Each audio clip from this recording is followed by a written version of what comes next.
ফারাক্কায় কংগ্রেসের বড় যোগদান, ভোটের আগে শক্তি বাড়ালো দল। বিধানসভা ভোটের প্রাক্কালে ফারাক্কায় রাজনৈতিক সমীকরণে বড়সড় পরিবর্তনের ইঙ্গিত মিলল। বিভিন্ন দল ছেড়ে একাধিক কর্মী জাতীয় কংগ্রেসে যোগদান করল। ফারাক্কার আধুয়া গ্রামের বিশিষ্ট সমাজসেবী ডালিম শেখের উদ্যোগে এবং কংগ্রেস প্রার্থী মাহাতাব শেখের হাত ধরেই যোগদান কর্মসূচি সম্পন্ন হয়। জানা গেছে, ফারাক্কার আবহাওয়া গ্রাম সহ আশেপাশের এলাকা থেকে প্রায় 100 থেকে 300 জন কর্মী বিভিন্ন দল ছেড়ে কংগ্রেসে যোগ দেন। এদিন এনটিপিসির পুলিশ ফাঁড়ি এলাকা থেকে একটি বাইক মিছিল শুরু হয়ে এনটিপিসির কংগ্রেস পার্টি অফিসে গিয়ে শেষ হয়। সেখানে নবাগত কর্মীদের পক্ষ থেকে কংগ্রেস প্রার্থী মাহাতাব শেখকে ফুলের তোড়া ও মালা দিয়ে সংবর্ধনা জানানো হয়।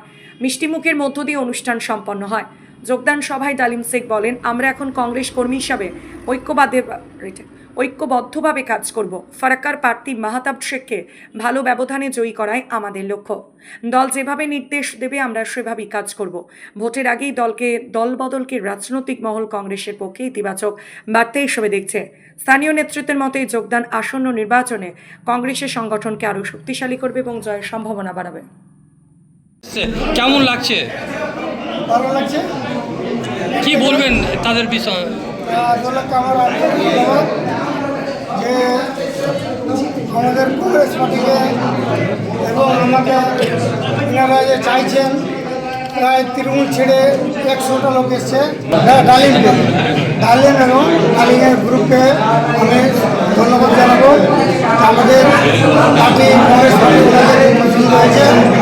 আমার নেতৃত্বে 100টা লোক নিয়ে এসছেন। কোনো তৃণমূল করছি না, দাদার কাছে এসেছি ফার্স্ট। আমার পুরো গ্রুপ, আমার পুরো গ্রাম, চাচা সবাই মিলে এসে একসঙ্গে জোর দিয়েছি। আমি না, সবাই, পুরো গ্রামটা, আন্ধুয়া গ্রামটা পুরো। আমরা চাই এইরকম নেতা হওয়া দরকার, যে মানে আগের যা নেতা ছিল সবাই দেখেছে। আমরা চাই এরকম নেতা থাকলে আমাদের উন্নয়ন হবে, সব কিছু হবে। আর এটা মাহাতাব বাবুকে সবাই জানে কি উন্নয়ন করছে না করছে, সবাই দেখেছে। আমরা খুব দুঃখিত ছিল কি মাহাতাব বাবু হওয়ার জায়গায় ফেসেছিল কোনো কারণ বিষয়ে। আজকে খুব আনন্দ লাগছে রাত থেকে যে মাহাতাব বাবু মানে আমাদের কাছে খুব গর্ব, আমাদের সবারই গর্ব। তো সবাই খুশি আছে তো? আজকে উনি হয়তো পার্টিতে এসছেন, আগে বিগত দিন বুঝতে পারলেন? আমরা চোখের নকাল, তো আমরা দেখতে পাচ্ছি সাইড থেকে নিয়ে কোনো জোরকার যদি পড়ে। মাহাতাব বাবুর কাছে গেলে সুকাতে 10,000 দিয়ে দিয়েছে, গরিব দুঃখীকে টাকা দিয়ে দিয়েছে, সেটা তো দেখতেই পাচ্ছি। আর সবাই দেখেছে, আমি কেন দেখবো? পুরো আমার গ্রাম দেখেছে, পাশের গ্রাম দেখেছে, ফারাক্কা ব্লক দেখেছে।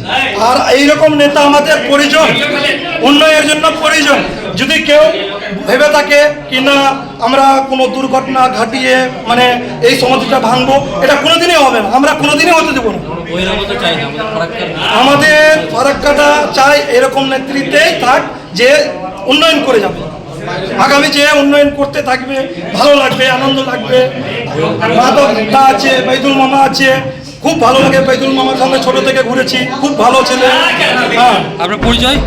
আমি ডালিম শেখ, আমার বাড়ি আধুয়া।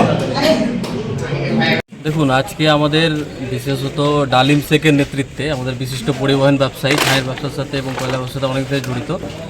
ডালিম শেখের নেতৃত্বে আমাদের আধুয়া গ্রাম থেকে প্রায় 500 জন, আমরা 500 জন কংগ্রেসের সমর্থক আজকে মাহাতাব বাবুকে আমরা সংবর্ধনা দিলাম। এবং আমাদের এই যে আধুয়া গ্রামে যে আমাদের কর্মীদের মধ্যে যে উত্তেজনা বা যে আবেগ আজকে আপনারা সকলে লক্ষ্য করলেন, আমাদের আধুয়া গ্রাম থেকে প্রায় 500 জন আমরা কংগ্রেস কর্মী এবং কংগ্রেসের শুভাকাঙ্ক্ষী, যারা কংগ্রেস দলটাকে ভালোবাসে। এবং আমাদের যে ফারাক্কার ভূমিপুত্র যে আজকে আমাদের প্রার্থী হয়েছে, এটা আমাদের একটা খুবই মানে ভালো জিনিস। এবং খুব ভালো লাগছে আমাদের যে ধরুন একটা এমএলএ 5 বছরের জন্য আসেন এবং তাকে বিভিন্ন কাজে সাধারণ মানুষকে একটা বিধায়ক সাহেবের কাছে ছুটে যেতে হয়। সে কেউ যদি রাজনৈতিক দলের সাথে যুক্ত না থাকে, তাকে একটা কর্মক্ষেত্রে হোক বা তার যে কোনো কাজে বিধায়ক সাহেবের দরকার পড়ে। এবং আমাদের মেন হলো যাতায়াত। আমাদের সাধারণ জনগণের যেভাবে সুবিধা আছে, এনটিপিসি মোড় থেকে আমাদের 5 মিনিটের রাস্তা, মানুষকে এটাই লক্ষ্য করতে হবে। এবং আমাদের ফারাক্কা ব্লক তথা আধুয়া গ্রামবাসীর যতগুলো ভোটার আছে, তাদের একটাই দাবি যে আমরা বহিরাগত প্রার্থী চাই না। আমাদের ফারাক্কার ভূমিপত্র ফারাক্কাতেই আমরা চাই। জাতীয় কংগ্রেসের মাহাতাব শেখ বিপুল ভোটে যোগদান করবেন, জয়লাভ করবেন, এটাই আমরা আশা করি এবং আমরা আশাবাদী।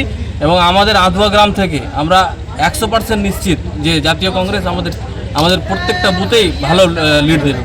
এই যে দেখুন এখন তো মানে হাওয়া বোঝা যাবে না, কিছুদিন গেলে আপনি অ্যাকচুয়াল ফিগারটা সেটা ফিগার আউট করতে পারবেন, যেহেতু এখন ভোট দেরি আছে। তবে এখন সেটা মানে প্রিডিকশন করা মুশকিল, যত তাড়াতাড়ি ভোটটা কাছে হবে তখনই আপনি বলতে পারবেন। কিন্তু আমাদের দেখুন বিরোধী বলে কেউ আছে আমরা মনে করছি না, যে এখানে আমাদের একটাই ফ্যাক্টর, এখানে যেভাবে এসআইআর নিয়ে আমাদের মানে মাননীয় মুখ্যমন্ত্রী যেভাবে সাধারণ মানুষকে হয়রানিতে ফেললেন, আজকে আপনারা জানেন যে আজকে মানে হাজার হাজার মানুষের ভোট বাতিল হচ্ছে। যারা সঠিক ভোটার, যাদের বাবা মায়ের ভোট আছে, এমনকি আমি অ্যাডজুডিকেশনে আছি, আমার দাদুর ভোট আছে, আমার বাবার ভোটার আছে, মায়ের সবার ভোট আছে, কিন্তু আমি অ্যাডজুডিকেশনে আছি। আমি একজন পাসপোর্ট হোল্ডার এবং আমি গ্র্যাজুয়েট পাস ছেলে, আজকে আমাকে অ্যাডজুডিকেশনে রেখেছেন। এবং আপনারা হয়তো জানেন যে ফারাক্কা ব্লক থেকে প্রতিদিন যেভাবে সাপ্লিমেন্টারি লিস্ট বেরোচ্ছে, একের পর এক মানে সঠিক ভোটারকে আজকে মানে এই নির্বাচন কমিশন, নির্বাচন তো বলা যাবে না, একদম নির্যাতন কমিশন যেভাবে মানুষকে হয়রানি করছেন, এই যে মানে যারা সঠিক ভোটার, অ্যাকচুয়াল ভোটারকে আজকে ডিলিট করছেন। এটা মমতা ব্যানার্জি প্রথমে বললো যে আমি এসআর হতে দেবো না, হ্যাঁ, অভিষেক ব্যানার্জি বললো একটা লোকের যদি নাম কাটে আমরা 1 লক্ষ লোক দিয়ে দিল্লিতে আন্দোলন করব। কিন্তু আজকে যে হাজার হাজার লোকের ভোট কাটছে, আপনারা দেখলেন কালকে সুজাপটে কীভাবে একটা আন্দোলন হলো, শান্তিপূর্ণ আন্দোলনকে আজকে কুণাল ঘোষ তিনি বলছেন যে তারা নাকি বিজেপির লোক। তা আমরা কুণাল ঘোষকে প্রশ্ন করতে চাই যে যেভাবে সাধারণ মানুষ শান্তি শৃঙ্খলা বজায় রেখে আন্দোলন করলো, তারা কি সবাই বিজেপির লোক? আপনারা তো মানে খবর আপনারাই ভালো জানেন, ভালো করে বলতে পারবেন যে তারা আজকে বিজেপির তকমা দিচ্ছে। তো মানে বিজেপি আর তৃণমূলের যে সেটিং, যে বিজেমূল একটা, সেটা প্রকাশ্যে মানুষ বুঝতে পেরেছে। মানুষ বহিরাগতকে চায় না, মানুষ আমাদের ফারাক্কার ভূমিপুত্র মাহতাব বাবু দাঁড়িয়েছেন, তিনি বিপুল ভোটে জয়লাভ করবেন, এটাই আমরা আশাবাদ। আমার পরিচয়, আমার নাম ইয়াসির আরাফাত, আমি আধুয়া গ্রামের একজন মানে কংগ্রেস কর্মী এবং আধুয়া গ্রামের বাসিন্দা।